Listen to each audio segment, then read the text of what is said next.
কাজ জানা থাকলে কখনো ভাতের অভাব হয় না। আসলেই কথাটা ঠিক। আমার সাথে কে কে একমত বলেন তো? আমি হচ্ছে গিয়ে এই যে আমার অর্ডারের যে কাজগুলো ছিল সব আজকে কমপ্লিট করে ফেলেছি। আসসালামু আলাইকুম, hello everyone, welcome back to my another new blog. আমার ব্লগে সবাইকে স্বাগতম জানাচ্ছি। আমার প্রিয় ভিউয়ার্সরা, আপনারা সবাই কেমন আছেন?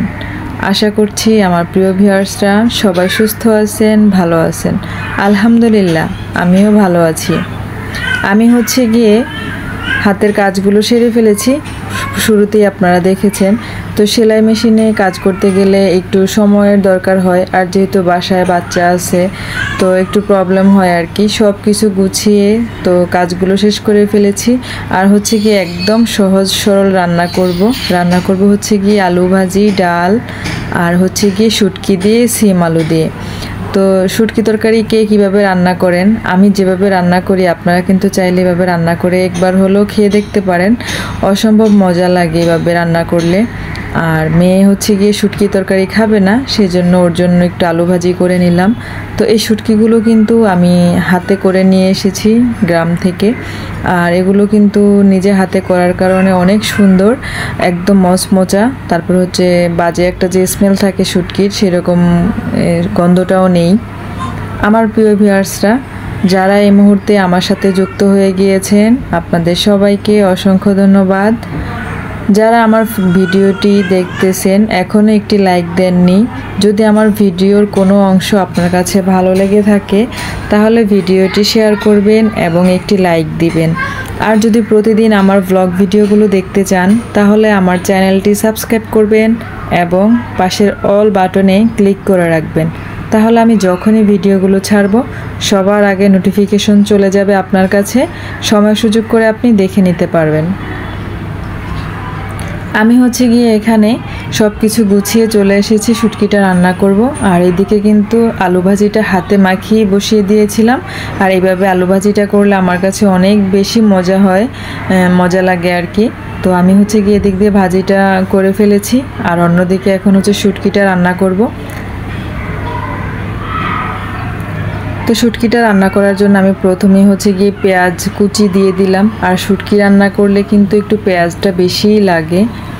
তা আমি হচ্ছে পেঁয়াজটা আগে একটু ভেজে নিব।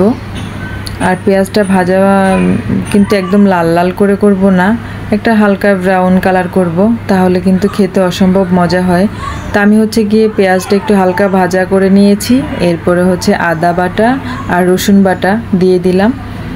আর শুটকির সাথে কিন্তু রসুন বাটাটা একটু বেশি দিলেই ভালো লাগে। তা আমি হচ্ছে গিয়ে মশলাটা ভালো করে কষিয়ে নিলাম। আর এখানে কিন্তু আদা রসুন দেওয়ার পরে আমি হচ্ছে ধনিয়া গুঁড়া, হলুদ গুঁড়া, মরিচ গুঁড়া, লবণ এগুলো সব দিয়ে দিয়েছি। তারপরে ভালো করে মশলাটাকে 5 মিনিট কষিয়েছি।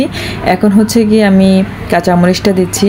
আর কাঁচামরিচটা এতক্ষণ দিইনি কেন, তাহলে হচ্ছে গিয়ে বেশি ঝাল হয়ে যাবে, কাঁচামরিচটা একদম গলে যাবে সেজন্য। আর কাঁচামরিচের ঝাল আমি একদমই খেতে পারি না, আমার কাছে ভীষণ ঝাল লাগে কাঁচামরিচের ঝালটা। তবে শুকনা মরিচের ঝালটা আমার কাছে অত বেশি একটা লাগে না, ওটা আমি খেতে পারি। কেন জানি কাঁচামরিচ দিয়ে তরকারি রান্না করলে আমার কাছে মনে হয় অনেক বেশি ঝাল লাগে। তো সেই জন্য আমি একটু পরে দিয়ে দিয়েছি যাতে করে মরিচগুলো না গলে যায়।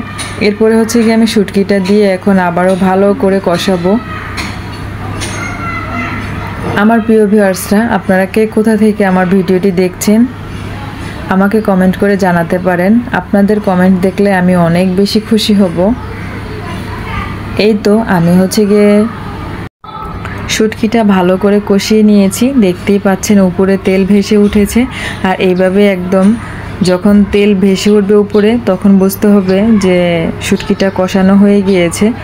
আর শুধু শুটকি নয়, যে কোনো তরকারি রান্না করেন, মাছ মাংস বলি যাই রান্না করি না কেন, মশলা যত বেশি কষানো হয় তরকারি কিন্তু তত বেশি মজা হয়। তো আমি হচ্ছে গিয়ে এখন সবজিগুলো দিয়ে দিব। আর এখানে কিন্তু শুটকি দিয়ে আমি রান্না করব বলে 3টা একসাথে সবজি নিয়ে নিয়েছি, ফুলকপি, সিম, আলু। তো আসলে সব আইটেম একসাথে করে রান্না করলে শুটকি দিয়ে মজা হয় বেশি। তা আমি হচ্ছে গিয়ে এখন আবার সবজিগুলো দিয়ে ভালো করে কষাবো।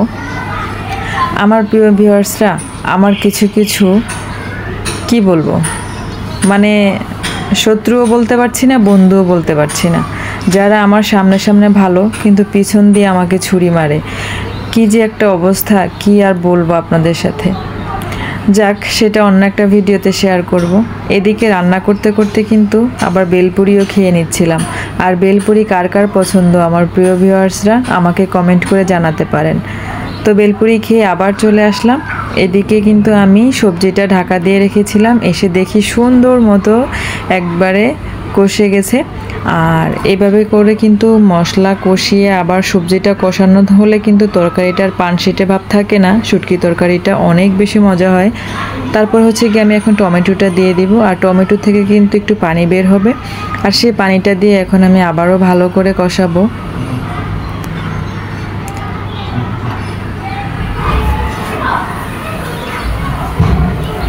তো এইভাবে শুটকি রান্না করে খেয়ে দেখবেন, অনায়াসে 1 প্লেট ভাত নিমিষেই শেষ হয়ে যাবে। আর হ্যাঁ, আমি কিন্তু একটা কথা বলতে ভুলে গিয়েছিলাম। আজকে আমি যে শুটকিটা রান্না করেছি এটা ছিল গিয়ে অলুফা শুটকি। অনেকে কিন্তু কক্সবাজারে যারা থাকেন তারা কিন্তু বলেন সুন্দরী শুটকি। তো আমাদের গ্রামে আমরা এটাকে অলুফা শুটকি বলি। আর এটা কিন্তু বাজারে কিনতেও পাওয়া যায়। তো আমি হচ্ছে গিয়ে অলুফা মাছ কিনে তারপরে হাতে শুটকি করে নিয়েছি নিজে হাতে।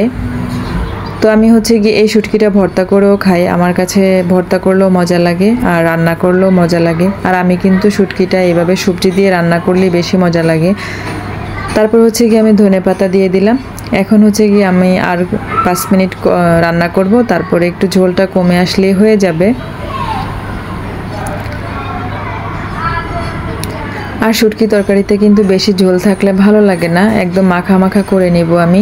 গায়ে গায়ে মাখা মাখা একটু একটু ঝোল থাকবে, সেটা দিয়েই কিন্তু ভাত খাওয়া হবে। আর এটা কিন্তু অসম্ভব মজা হয়। এই তো আমার কিন্তু রান্নাটা শেষ হয়ে গিয়েছে।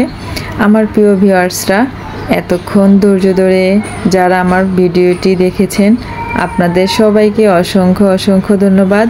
আমার ভিডিওটি আপনার কাছে কেমন লাগলো চাইলে আপনার মূল্যবান মতামতটি আমার কমেন্ট বক্সে জানিয়ে যেতে পারেন। আমার পরবর্তী ভিডিও দেখার আমন্ত্রণ জানিয়ে আজকের মতো এখানেই বিদায় নিচ্ছি। ফ্যাশন অ্যান্ড ব্লগ বাই থেকে আমি লাকি। আজকের মতো বিদায় নিচ্ছি। সবাই সুস্থ থাকবেন, ভালো থাকবেন। আল্লাহ হাফেজ।